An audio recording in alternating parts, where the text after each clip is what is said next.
Okay, good afternoon, everyone. Being called to order. It is 12:44. Rick, I don't think you want to go. Are you there, Rick? Yeah, I'm right here. All right, you want to go ahead and take over, Mr. Jacobs is decided he's probably not going to be able to join because he was on the road. So Okay. we'll open up the meeting and then I'll check roll. Okay. All right. We just want to call to order the meeting for today for the Laredo Max Mandel Golf Course Committee meeting. Can you do roll call, please? Yes, sir. Good afternoon. This Mr. Gomez from Parks. Let me go ahead and check roll. Mr. Bruno Slight. I texted him right now, so hopefully he joins. Okay. Mr. Roberto Mancha. Okay, now here. Mr. Rick Garza. I am here.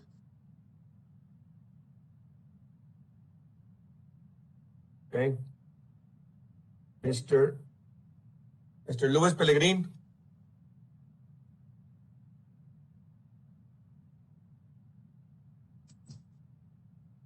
Okay. Mr. Gary Jacobs.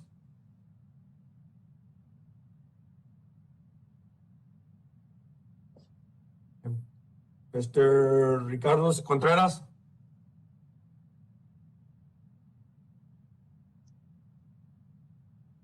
All right. Mr. Tony Martinez. San Antonio Martinez. I'm here.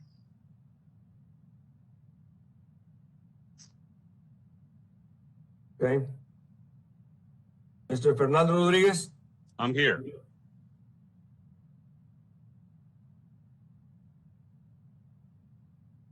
Okay. Mr. Joaquin Rodriguez. Present. Okay, I think Gloria's on the other next door trying to get a hold of someone. Who's calling in?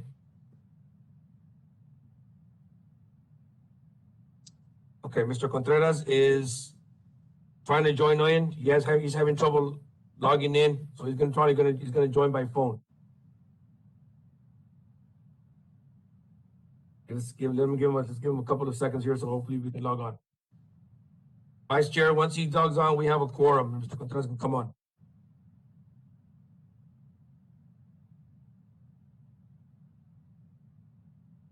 Let's give him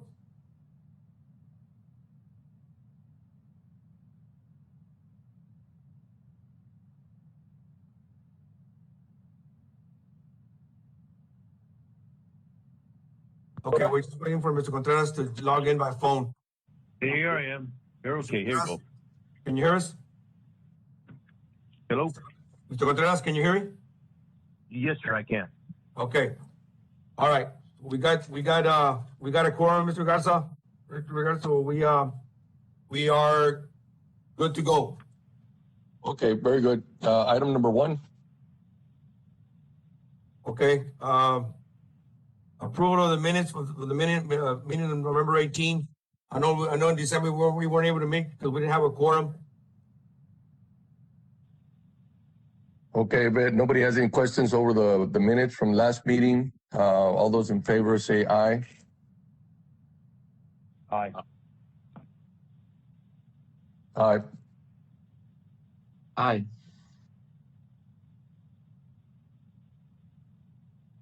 Okay. We don't have anybody for public comments.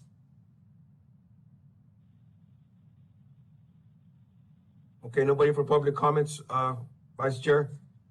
Next on the agenda is staff reports. Number 1 is a year-end sales report beverage from Food and Greenpeace. I have Dennis and Dave Smith. That'll be the first staff report that we'll be talking about. I'll be sharing my screen here in case you get any.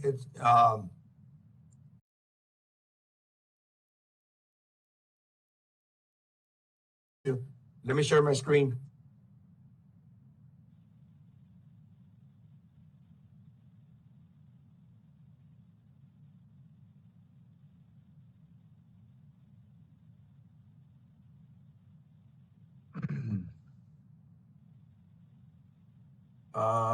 Let's see, it's kind of sideways. Dennis, you want to go ahead and go go over the summary of the. Hold on. Let me turn this around.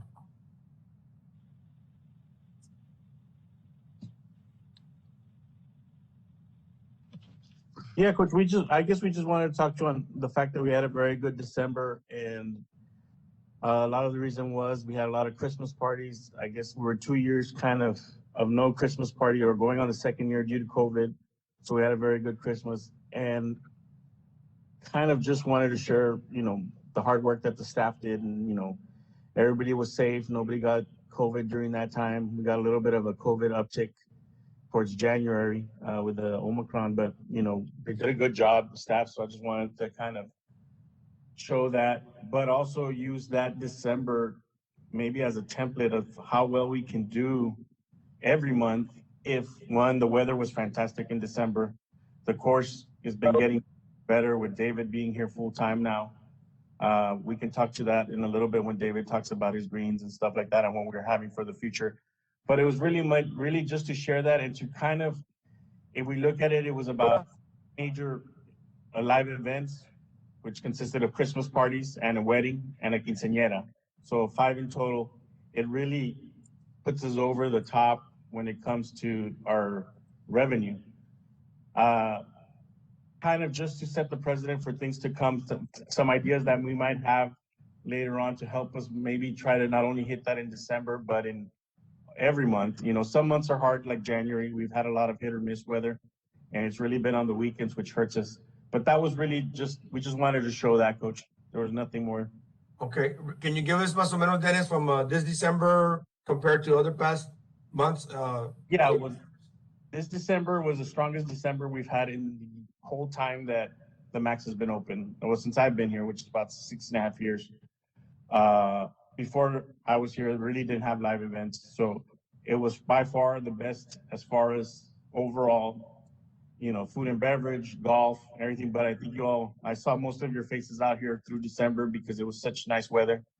So that helped. So weather combined with, I guess, the lack of Christmas parties last year due to COVID, I think everybody was ready to have a good time and celebrate Christmas. So, we just want to use everything we've learned this past December to kind of help us to try to replicate that, not only in December, but in future months like February, March, April, May. But as far as sales and everything, it was such a great month. I don't think we've had a month like that in a long time. It was our best month since COVID started, that's for sure. And what was the overall, Dennis, the revenues? I can't see the report here, but I think it was like about 100 and close to 112. I want to say, or 108. I think it was the final tally. Let me see if I was able to rotate this screen here. Just a minute. Yeah, right there you can see it towards the bottom. If you scroll down a little bit. Can y'all see that better? Yeah, so I think it's 114 is what it looks like, Coach. Gross. Yeah. Yeah, that shows good. It looks okay. Okay. So, How about on green fees, Dennis? huh? On green fees included? Yeah, it's 40. The green fees are the 49. We did have a little less green fees than last December. But last December we didn't have the clubhouse open. So last December was kind of in the middle of COVID, where there were still people playing golf every day because they had work where they were working from home. But we have noticed there's been a little downtick in golf rounds, but there's been an uptick in live events and food and beverage and everything. The restaurant, it's still not there pre-COVID, but it's getting there. We're starting to get our lunch rush back from the customs agents at Colombia and the transport businesses around us. Okay. Any questions, committee members on this? So Nope. we can move on to the next topic. Yes. No. Go ahead. No questions? None. None for me. Go ahead, Jay. Go to the next item. All right, let's go to let me go to the next one is upcoming year golf course maintenance from report from Mr. Smith. Let me get this on the screen so that, Hello, gentlemen. How y'all doing? All right. All right, coming up this year, I have a deep time aerification scheduled for the end of April, first part of May. Deep time meaning we're going to go deep on these greens. We need to get the salt out of them. It's causing all these problems like 1 and 18, etc. This is not a budgeted item. So I'm going to give it to Dennis, I guess, and we need to figure out how we can get the funds to do this. It needs to be done. Yeah, and normally we do deep tiling in-house, and it's the one that we've done every year, and that's budgeted. But when David came on board, he realized, and he kind of throughout the years, they've never done a deep time where it's really, really deep and core and all that good stuff. So it's something we're kind of excited for. I'm personally a little bit just, we're looking forward to it because I think that this might be the solution to that black thing that we've done in the past. Obviously, things will probably be the greens will take a little longer to recover than we normally do. Yeah. Extra 2 or 3 weeks, but if it works out the way we assume it's going to do it, it's going to really give us a great summer and fall this coming year. Basically, we won't have to babysit them every day because they're real finicky right now because we're only the salt's staying up in the first 4 inches of the soil there. And I need to get that salt down into the drains that were built on these greens, USDA standards. Get that down and out. Of course, not having any rain doesn't help either. You need a good Mother Nature flushing every once in a while. It's been a while since we've had a good rain. But this is something I really need to do. I don't think we should hold back on it. If we do this correctly, which we will, and we'll save money on fertilizers, et cetera, throughout the year. We can go on more of a normal maintenance and trying to fight them every day. Does that make sense to everybody? can you explain, Dave, what a deep time means? What just to kind of briefly just what explain? Basically, what happens is they come out. It's a tractor and a machine, and they have it looks like a pencil, but it's super big, and it'll go about 9.5 inches deep. And if you go 9.5 inches, anything over 4, you're going to get down to fresh soils. If you dig up out here, everything's the top 4 or 5 inches is black, which is good. You think black soil is good, but it's holding that salt in there. It's blocking everything up with the salts. So if you dig down deeper, it gets almost like it's brand new. Nothing's gotten down that far. If you hand water these greens, the water stays on top, and then you start getting the algae thin areas. So it's just to let everything get down. And I do it when I was at the country club. I did 1 1/4 inch time, which is like a baseball bat. I actually chickened out the first time they pulled it out, and I said, "No, let's go 1 inch." And then the next year when they did it, I left and let the assistant do it. So, but it's really helpful on labor. You get the sand down the hole very, very quickly. That's one of the main goals, and you want to change out at least 20% of your soil structure every year. About after 8 years that you've been on a new green, 8, 9, 10, 11, 12, you want to deep time at least once a year. And then what they've done here in the past, you want to contribute that throughout the rest of the summer, along with vertical mowing and common practices. Okay. It takes about 5 hours to do. We'll shut one side down at a time. So we'll probably do Monday afternoon or Monday morning, and then we'll have the back side or front side open, whichever side we do first. And then the next morning we'll finish off and then open the side we just aerified. The greens. Dave, just one question on that. Do you need action on that, or you can just reallocate the funds somewhere within your budget? I don't think we have enough money in the budget. Yeah, we'll talk to Coach about that. I know we had talked about some, if we needed some extra stuff. Now that Dave's on board, since he didn't have a chance to really do the budget for this upcoming year and share, what he wanted because he wasn't here yet. Correct. So that's kind of something that we're going to add moving forward. But yeah, it's something we were going to talk to Coach, and Coach has been very helpful and kind of let us know that, whatever the course needs, under, nothing crazy, but that he definitely will help us out. So That's fine. That's fine. I just want to make sure that you know, I think it's critical before the spring starts, right? So you kind of want to get it done, what, now in February? No. You want to wait till it heats up. You need the night temperature. Oh, okay. Okay, Yeah. good. So there's time. Get some frost out here. Mhm. I don't know if y'all played. I mean, I'm spraying iron on the greens right now, and they're staying decently green, even though there's a bit of paint on them. That shorter grass will stay greener even with these cold nights. Yeah, I was there yesterday. It looks good. Yeah, we're gonna spray out. There's a little bit of pollen on one, which we've had some problems in the past. I've sprayed for it. It's still popping up a little bit here and there. I got a chemical. Hopefully, it'll knock it out even through cold weather. It'll just die it out and won't let it grow. And 18's almost back. I mean, it's a little rough, but I'm pretty satisfied with it compared to where we were. Yeah, Rick's putting well, he's finally gonna move to C flight after 12 years in the D flight.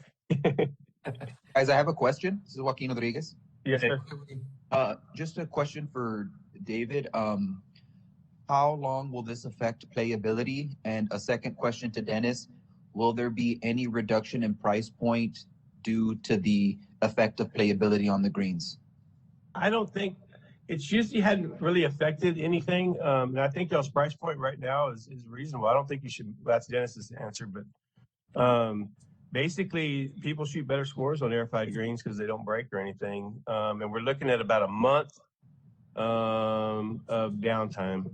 Not downtime, but sandy greens but we'll pump them and get them going. And if it takes real good, and these greens seem to want to take it, if they can, I think we can get them to grow back pretty good.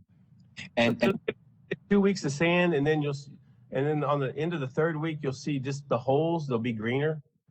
It really won't affect your putting too much. And then the fourth and fifth week, get them perina like we want them. and Go for it. David, this is Gary Jacobs.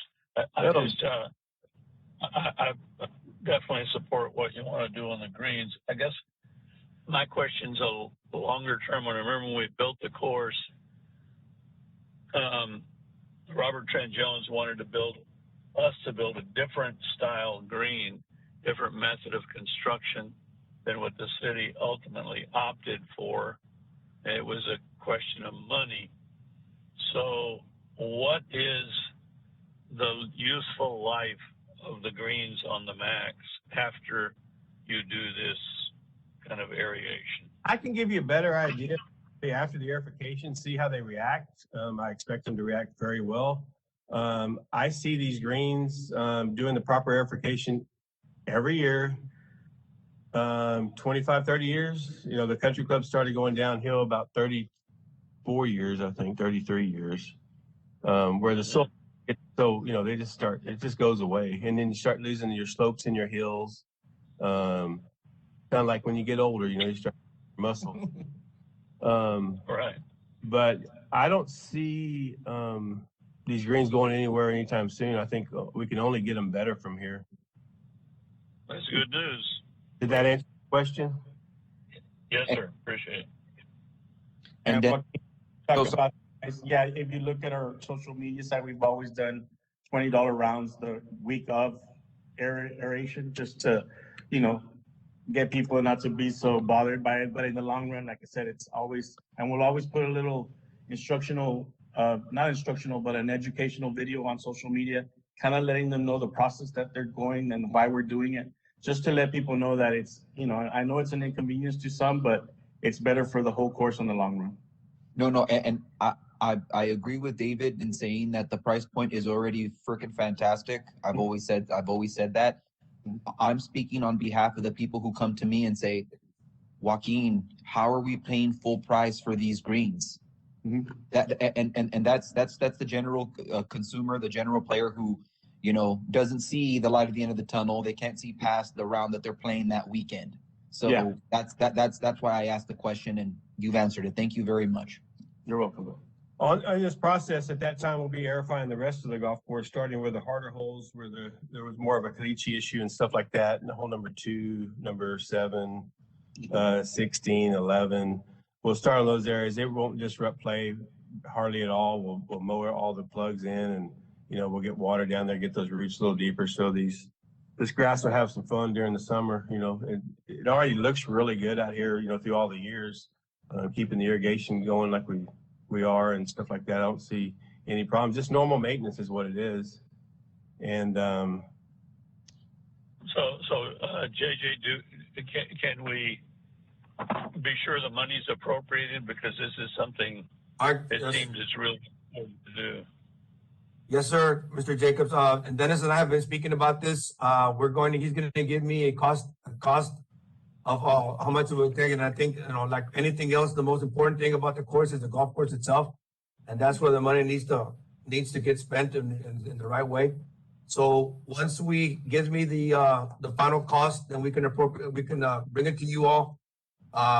Hopefully, Dennis, by when did you want to start this process again? What are we looking at? In April, but I know that we've already bid it out. We'll have it to you probably within what date? I have the quotes already. Yeah, we have the quote. I need to get some sand quotes. So it'll break down to the sand. You know how sand is so costly for us because we have to ship it in. Right. But also there's going to be some things that we can do in-house with a little help from the Parks and Rec department. Sure. Which help us offset some of the costs, because that just helps us be more efficient and get it done quicker with a couple more hands on board. Okay. Yeah. So The cost really isn't going to be that significant. I'm just talking regular maintenance, basically, and the cost is minimal on what we're going to get out of it. And then I'm hoping to save that cost in chemicals I'm having to use now that just go away. You know what I mean? They just go away. And if I can just have a normal green to work on, then we can, for tournaments, we can make them faster. I'm not scared to stress them out or anything like that. okay. Um, Yeah. So we'll get the money appropriated as soon as we can, and then we'll bring it to them for sure when we meet next February. In February, we can have it ready for the committee so we can share what the cost is going to be. Okay. Yes, sir. Dennis, we'll look at see where we're at. So some of that money is going to be taken out of what's already in the budget, and then we got to figure out what's left. And then we going back on some of the maintenance we're doing. We're getting out some of those stumps where some of the trees fallen during the winter, and some just didn't make it. I don't know why. Maybe too much water. I don't know. We started cleaning the hog fence with our crews. And Coach, we're going to really need some help. Okay. Probably whenever you can. I mean, it's going to be a task. We don't need to do it all at once. We're just working on it as we can. But it's too much for us. Okay. Yeah. You have our cooperation and schedule, and then I can get crews out there, and I can doing sections at a time, whatever you need. So, so we can schedule it and get it done as soon as possible. Yeah, Okay. I'll get together with Dennis and you, and we can that way kind of see what your schedule is. I just don't want them to show up. I want to have a plan when they come out here and use our guys at the same time and just get as much done as we can. I'm doing the easier stuff right now. Some of the other stuff, it's going to take a little bit for us. Okay. David, just be sure when the city crews come, if they're not familiar with how that fence is built, that they understand there's a skirt Yes, that sir. we don't want to damage or tear up, Yes, sir. Another thing is we've been working on that pipe coming in for the backup water. We found everything except one valve. I've had the city out here twice.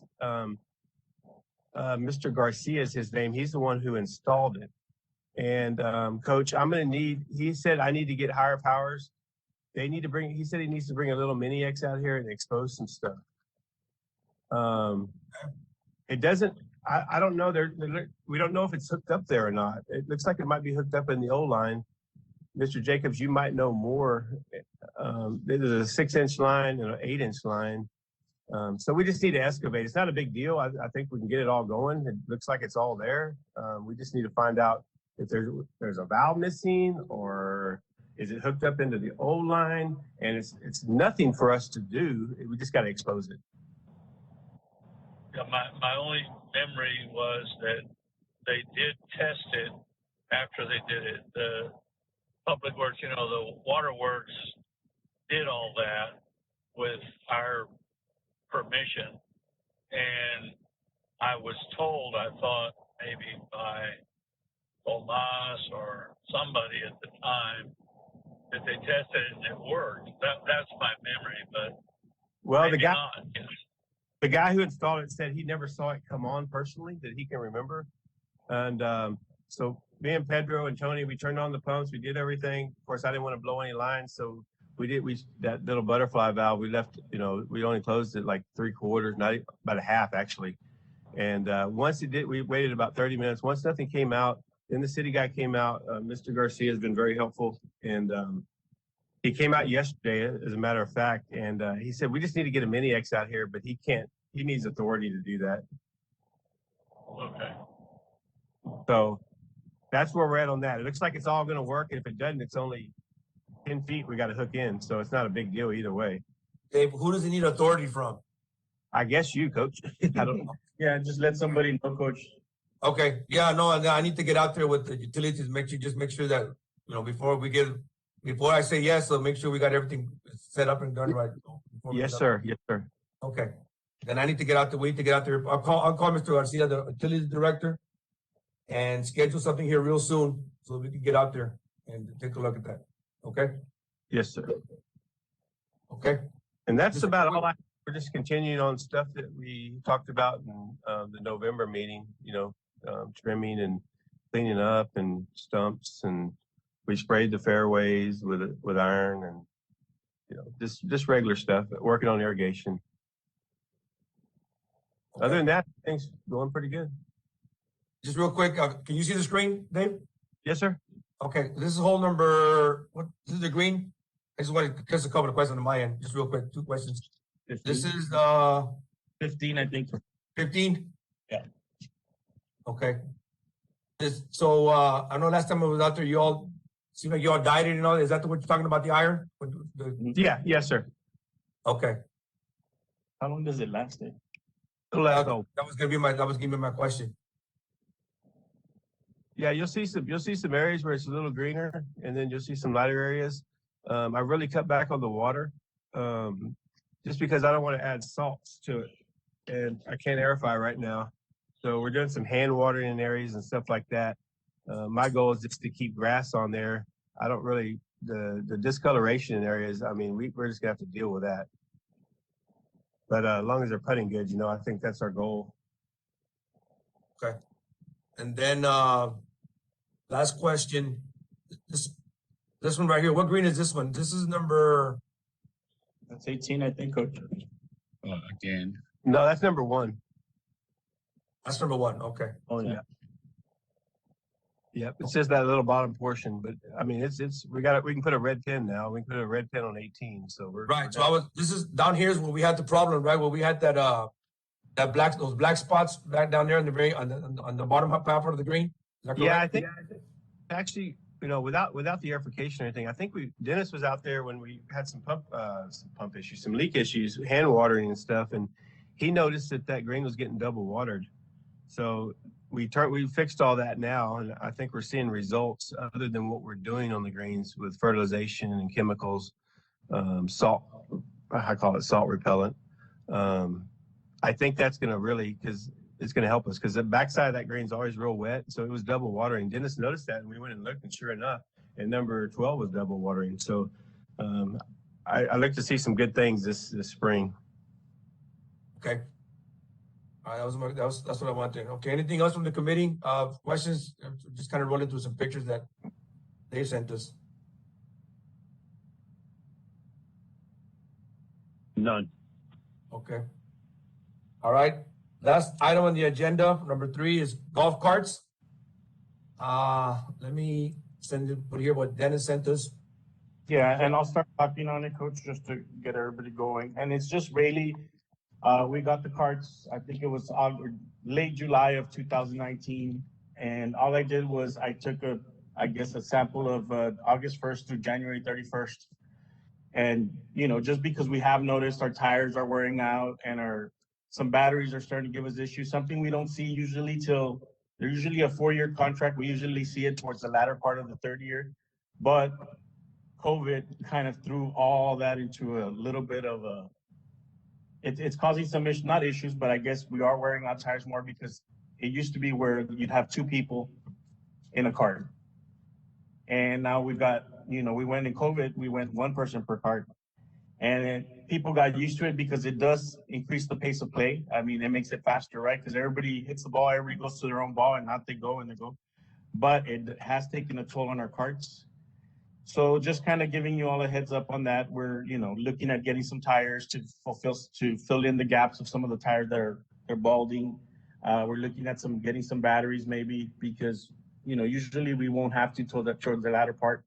Club car has always been good. When before we hit our 48 month, they'll come in like at the 42nd month and say, hey, if you guys renew your fleet now, we'll switch it out, no problem. But the only problem now is that everything is behind. So I don't think we're going to get that option this time because there's no way they can get us carts. This almost has to be I think there's like a 1 year waiting time right now. So, just kind of, we can do one of two things is increase the price for everybody, $3, $4, whatever you guys think, or we just leave it the same and we kind of just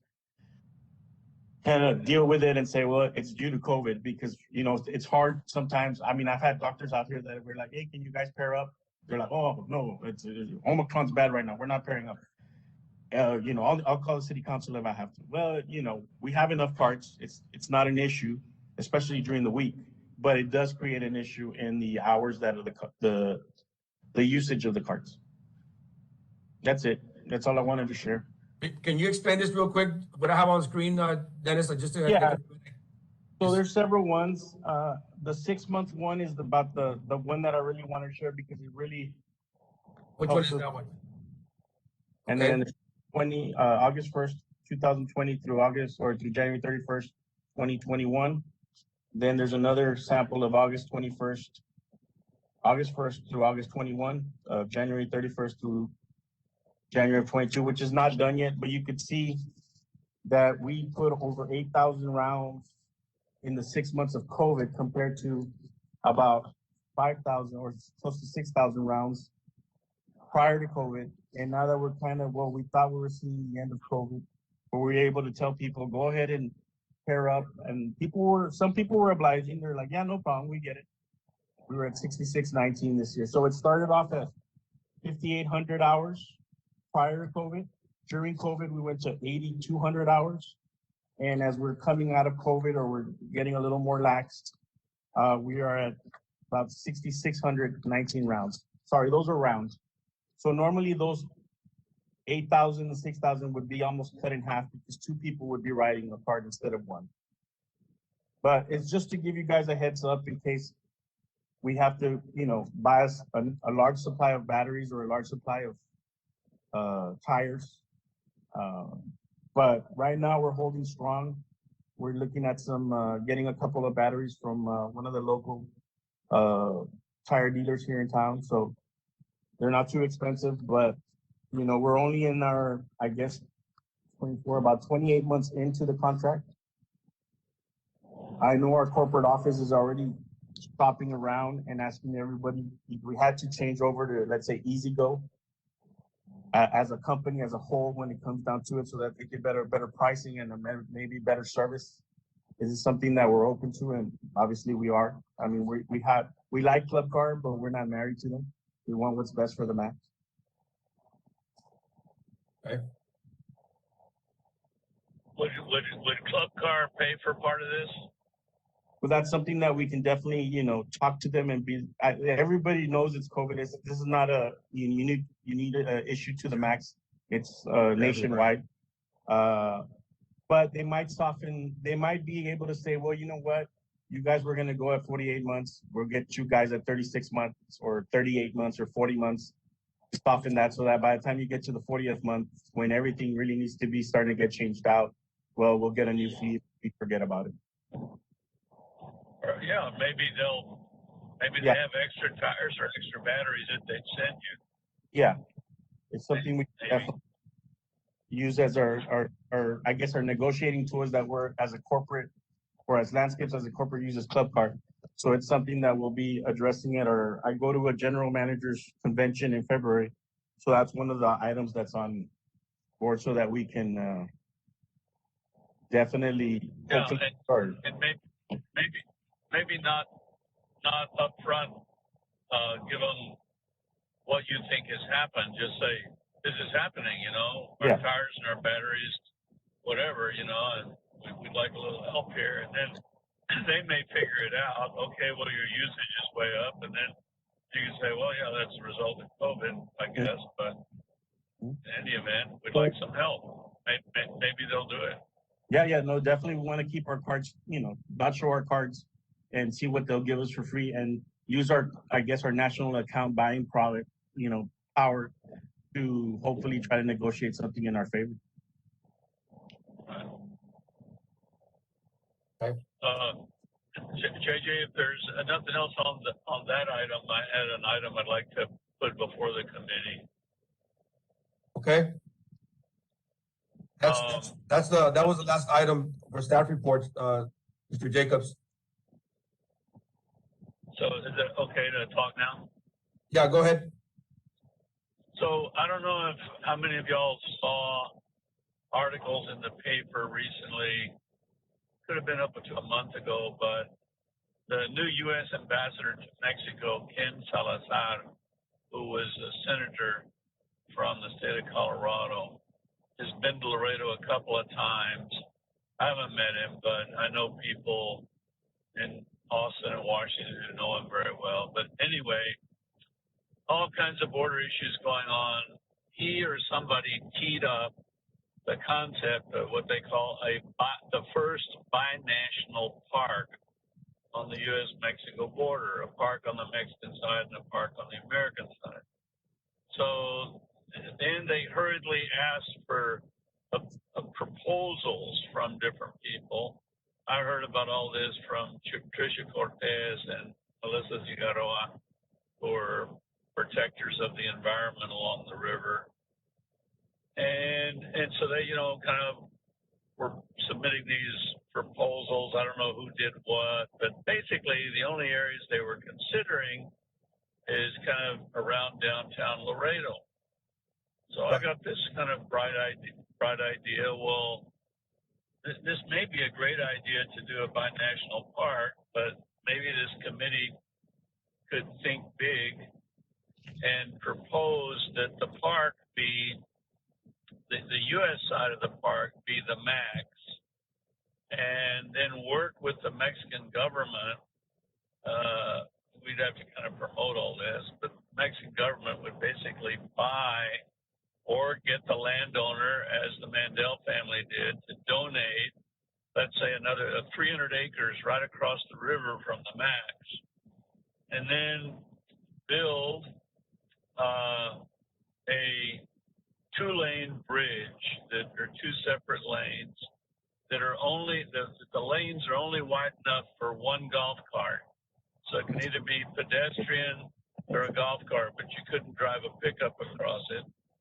And then have CBP agent or ICE or whoever on our side, certain hours, 7 in the morning till 30 minutes before sunset or whatever.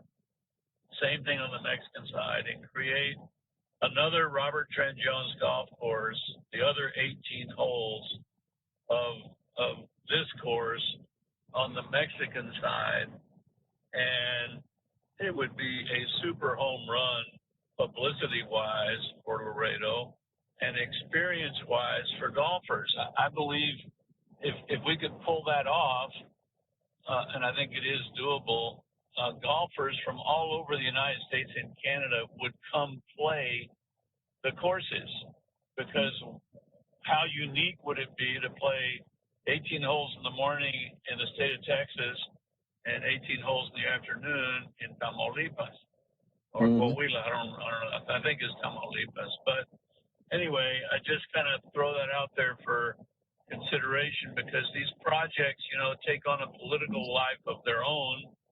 And so then there could be people who think, gee, I'm a downtown merchant. I'd love to have more park along the river downtown. My point of view on all that is the outlet mall got subsidies. everything that's happened along the river down there has either been subsidized by a local political entity or the federal government. And we could be big winners in protecting the environment, the natural beauty of the Rio Grande and the surrounding area by promoting this binational park anchored by 2 championship golf courses. And then the Mandel family is still committed to give more parkland to the city of Laredo. So we still own 35 acres below the fairway on hole 4 and below the championship tee box, the long tee box on 5. There's 35 acres down there that's real pretty wooded that we're going to give to the city. So that could be additional parkland. Anyway, it's kind of a wild idea, but I just lay it out there for you guys to think about, because it would definitely be kind of a long-term, interesting way to embrace our friends in Mexico instead of build walls. Right. That'll be unique, without a doubt. I think as for the committee members, I think that's something that they can speak with their councilmen and hopefully we can. Yeah, that'll be pretty awesome. Jeez. Hey man, I don't throw this word out a lot. Visionary, man. I don't throw that word out a lot. Well, we could do this. I mean, why wouldn't AMLO or some very high-ranking, see, if we could get Salazar as the ambassador, who I think the Mexicans like for a change, I think, we get him to take the initiative on this and then get his counterpart, the Mexican ambassador to the United States, and go through the whole deal with them and get Bobby Jones involved and all of that. I don't know how much y'all know about swimming and golf in the Republic of Mexico, but there's hardly any public swimming pools. And to my knowledge, there's no public golf courses. So golf is a rich man's sport in Mexico. So the knee jerk of a progressive in Mexico would be, no, I don't want to build a golf course, please guys. No, we're building a public play golf course. They can build into it the concept that we envision for the max of teaching kids to play golf, not charging them, all of that. In other words, they could introduce low-income Mexican nationals who could never join a golf course for $200,000 or $300,000 or $500,000 or $1 million, whatever it is in Monterey. They can play a better course. And by the way, you can also cross into the U.S. side of the park and play some holes there and go home. I mean, I think we could make a big deal out of this with the Mexicans and probably convince them to fund it all. And then the city of Laredo really wouldn't have, in other words, the city of Laredo has already made the investment. Instead of the city of Laredo or the U.S. federal government having to appropriate $30 million for a new park, they've already invested in it. It's there, paid for. Right. So our park is done. Let us help you do your park. Right. That'd be nice. Yeah, that'll be awesome. What would be the steps to get this, Mr. Jacobs, again to Well, get the maybe law? your idea of each member of the committee talking kind of privately to the council person who appointed that committee member and say, this is our vision. It really makes business sense for the city of Laredo. I mean, we wouldn't put this in the paper that we're not going to invest new money.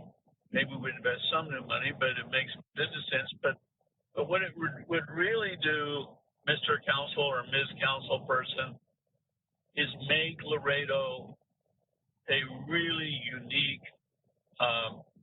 place, not only to play golf, but just to have a park. I mean, who else could do this? Well,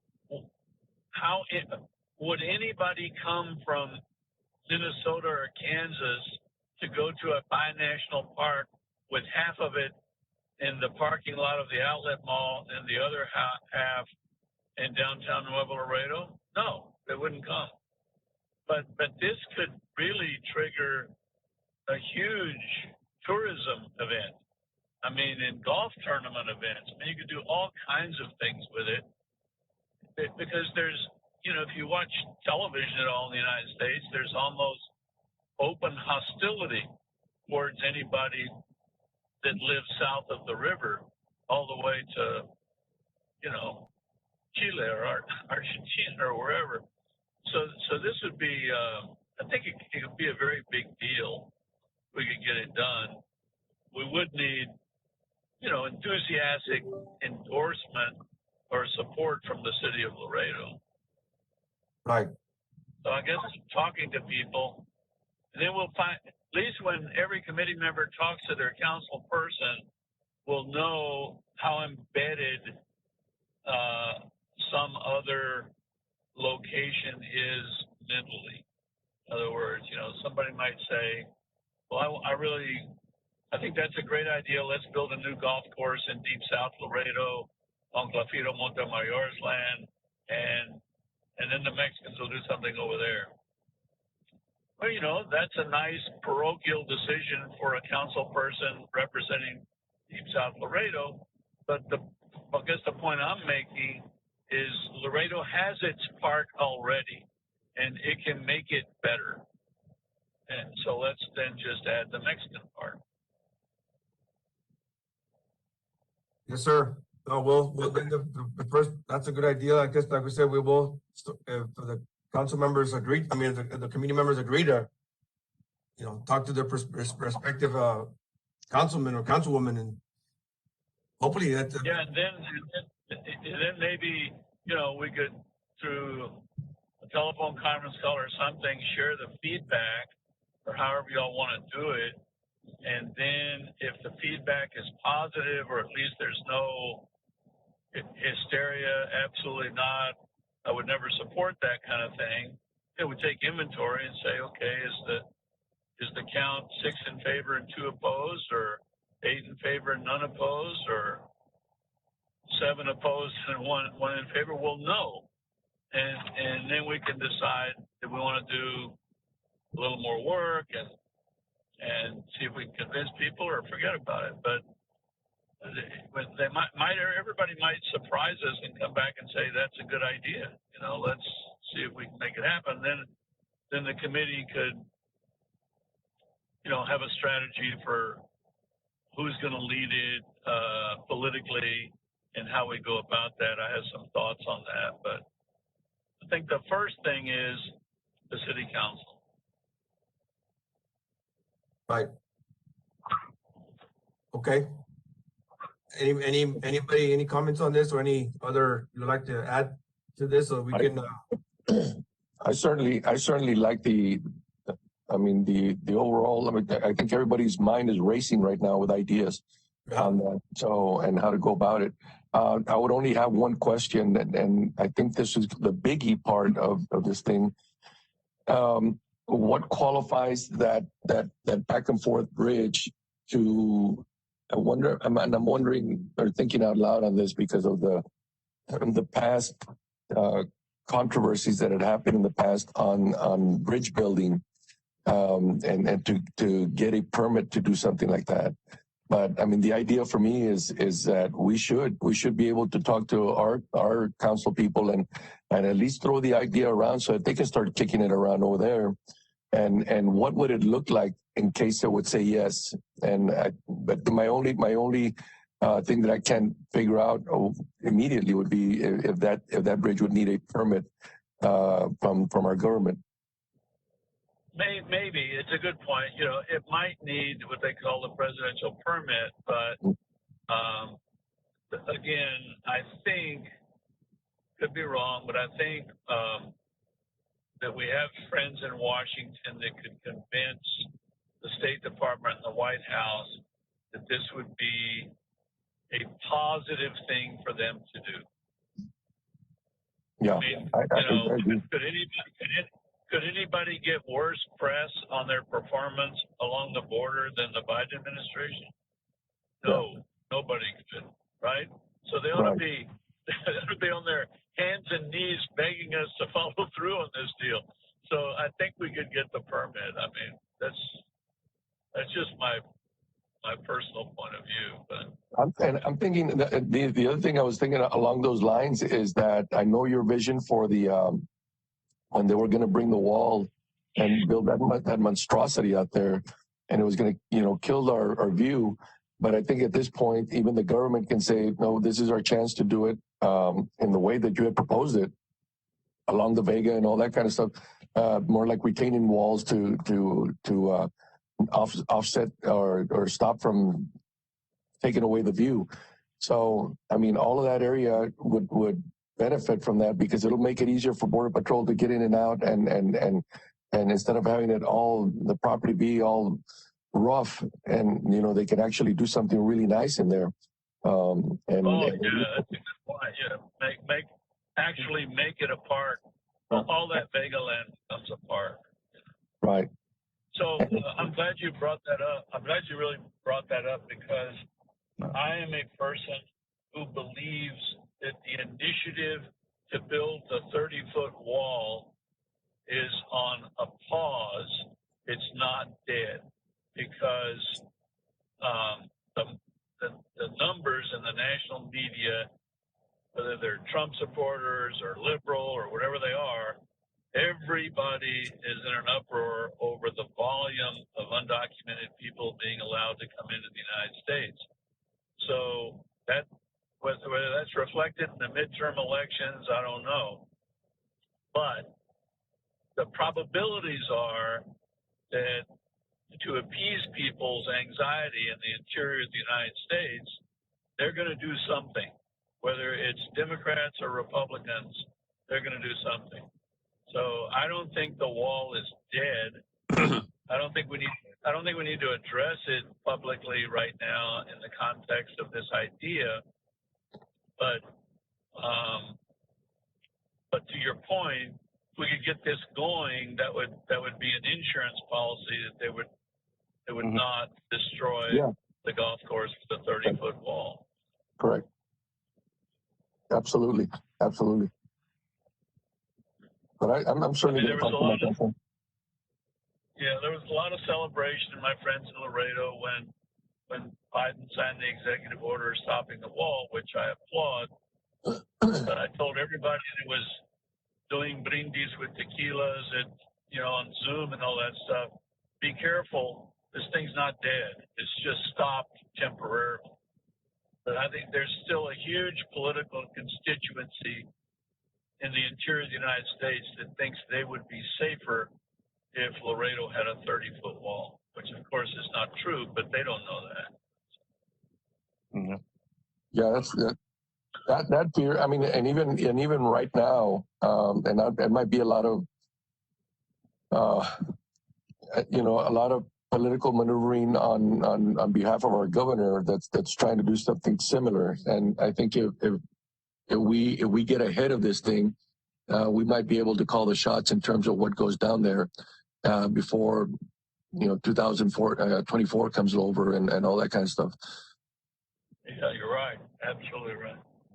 Okay, well, if everybody could kind of reach out to their council person and get some feedback, that would be great, and then share that with everybody, and we can see what next steps are. Yes, sir. Okay. Yes, sir, we will. And David says he's gonna start building a ferry for the golf carts, a ferry boat. No, big golf cart Well, you could do that. I didn't think about that. You don't really need a bridge. You could do a little ferry. You're right. To on the other elaborate on my concept of the bridge is that you design it almost like an old rope bridge, that has tablas. Yeah. But it would really be robust. But you'd have to convince CBP that no one could drive a pickup or a minivan or anything across it. It would almost have to be pedestrian, but just wide enough for golf carts or maybe not, or maybe just pedestrians you carry the river and pick up a Yeah. cart that you had to have on the other side. That'd be nice. Wow, that'd be good. All right. Okay, I think that's the end of our staff reports.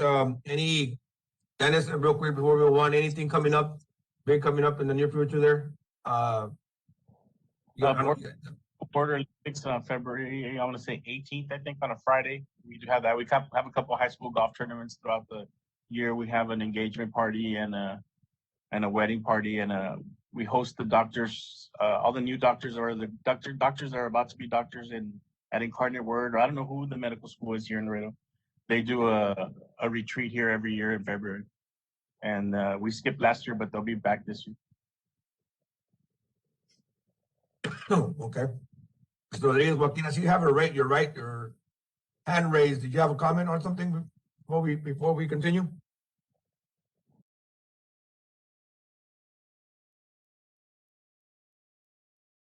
Yes, sir. I see that your hand is raised on the screen.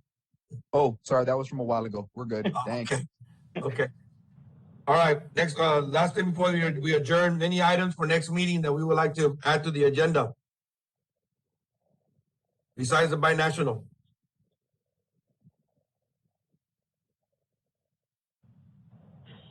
Not for me, not yet. I'll phone it in if I think of something. Okay. Dennis, if again, if we can just kind of get an update of Dave, how the course is going, and then we'll have an update for them as far as the amount of money that's going to cost to do the deep time and all the work that we want to do. Yeah. So that we'll give them a cost. All right. Show them the cost. Okay. All right. You got it, Coach. Okay. Date for meeting for next. I know we met a week later because I had a lot of people out here on COVID at the office, but how about we schedule for Thursday? And do you have anything going on the 17th, or would it be better for you on the 24th? No, because I have Border Olympics. Yeah. Maybe February 17th. Will that be okay? Yeah. I'm okay with that. All right. So let's schedule for February the 17th at 12 p.m. Got it. Got it. Gloria will be reaching out. If you have anything in the agenda, please reach out to Gloria Landin. If we want to put anything in there so that we can move, we can add it to the meeting. Okay. All right. Yep. Mr. Chair, Vice Chair, I think that's it. We want to call the meeting. Move we adjourn. Good meeting. Thank you. Good job, everybody. Thank you. Second by who? Mr. Thank you, everyone. Second. Hey. Joaquin Rodriguez, second. All right. Thank you all. Have a good day. Stay safe. Appreciate it. Thanks for Thank you. thanks for Bye. joining. Thank you. All right.